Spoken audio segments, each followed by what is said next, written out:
Alright, how's it going everybody? Today, I'm gonna be making another Nomad survival video, and this video is gonna focus on what I think is the best possible combination in this game currently for the most meta build, if you want to call that.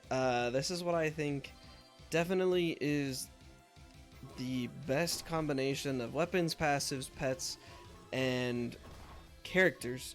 And the character that I'm showing right now is not actually the character that I'm going to be highlighting, but the knight makes life a little bit easier when it comes to leveling up really fast for a video.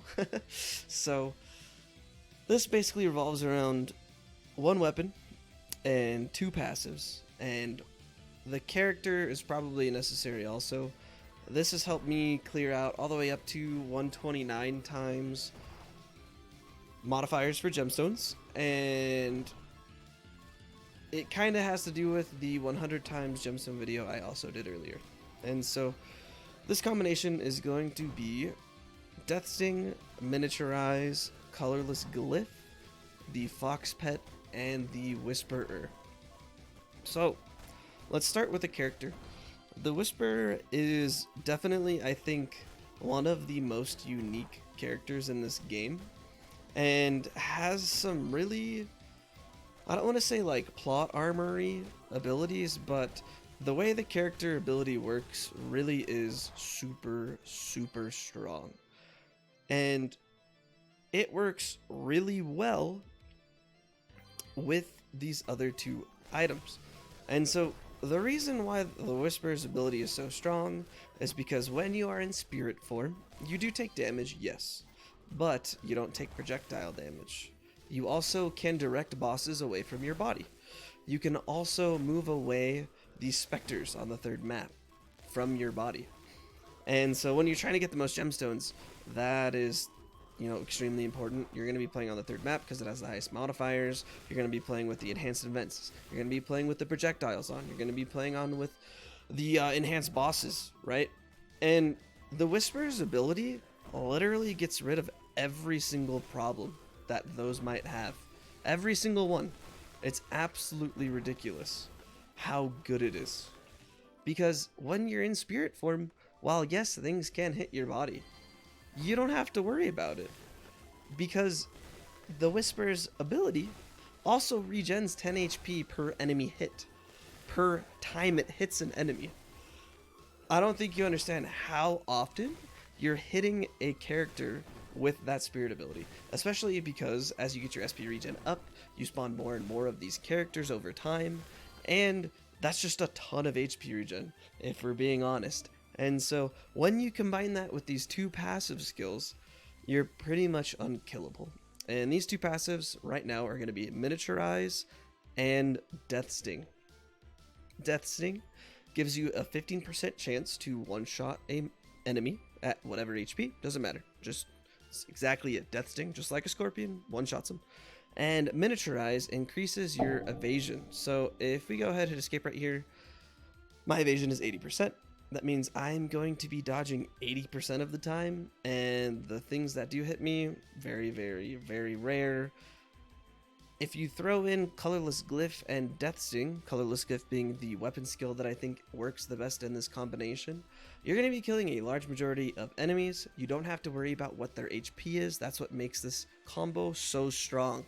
So you can play all of those modifiers, player HP or player damage down. You could play with enemy HP at 500%. You don't need to move. It doesn't matter because you're not going to be taking damage.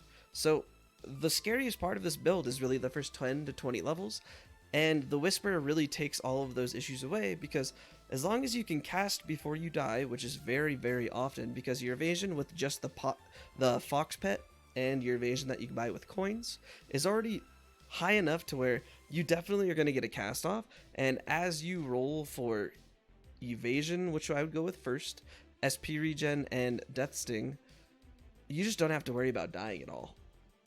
And the reason why Colorless Glyph works so well with this combination is because it definitely procs the most often out of every ability. You can see all the 99999s on my screen right now. Things are just dying immediately. I just started picking up other weapon abilities just because I've been clicking randomly, and everything just dies on the screen. Things might hit me, but I take like maybe 5 damage, and your normal HP regen is going to be more than enough. And the fact that you're the Whisper and you get bonus HP regen whenever you hit an enemy, you don't have to worry about anything. And I feel like these two passives, weapon skill and the class, work so well together. So well. And when you start adding in all of these other abilities, I mean, you can literally take level 1 of every single weapon skill just so that there's more things going on the screen. That's just increasing the odds that the Death Sting proc is going to go off, and it's just increasing the odds that nothing ever touches you. And then all you have to do to worry about bosses is just don't let them touch you. The Whisper, if you watch my 100 times gemstone farm, can lead bosses away with the Spirit ability. You can move the boss like literally right here. So if you have Fireball and Magic Missile, it still hits the boss, and it's still just taking damage over time. And once your SP regen hits a certain amount, you honestly don't have to worry about it at all. They can't touch you, and even if they did, you're gonna dodge it. I'm not sure if you guys saw the boss that spawned at 14 minutes, Mind Flayer. He did maybe 120 damage to me between himself and the Spectre. That is nothing in comparison to how much HP you have, around like 2800 when you're sitting with level 1 with no HP upgrades, basically no max HP. And so if you want to get into it and start adding all these defensive abilities too, you're practically unkillable. You have to really get super duper unfortunate to die once you have this build going. And so if you guys are ever having any problems with any achievement, with any challenge, with anything, honestly, go this build and you will almost always win. If you want to farm gemstones, go this build. If you want to farm souls, go this build. If you want to farm coins, go this build. This is going to kill enemies the fastest, and it's going to consistently get you through the whole game. And you can honestly walk away from your computer once this happens. Obviously, you have to level up still, so you can set an auto clicker to just like click the middle of your screen, so it just grabs whatever that middle skill is. But you don't have to worry about anything. And even on the third map, you can play with every single crystal up. It doesn't matter how strong the enemy mobs are, they are still going to die from the Death Sting proc. And that's the best thing about this build. You don't have to deal a lot of damage, you just have to deal damage often. If you guys have any questions, definitely let me know down below. If you guys have any other builds that you think are pretty crazy, definitely let me know. I'm definitely willing to try it out. This is just the most efficient thing that I've found. I find it almost impossible for me to get away from this build whenever I'm doing anything because it just works extremely well.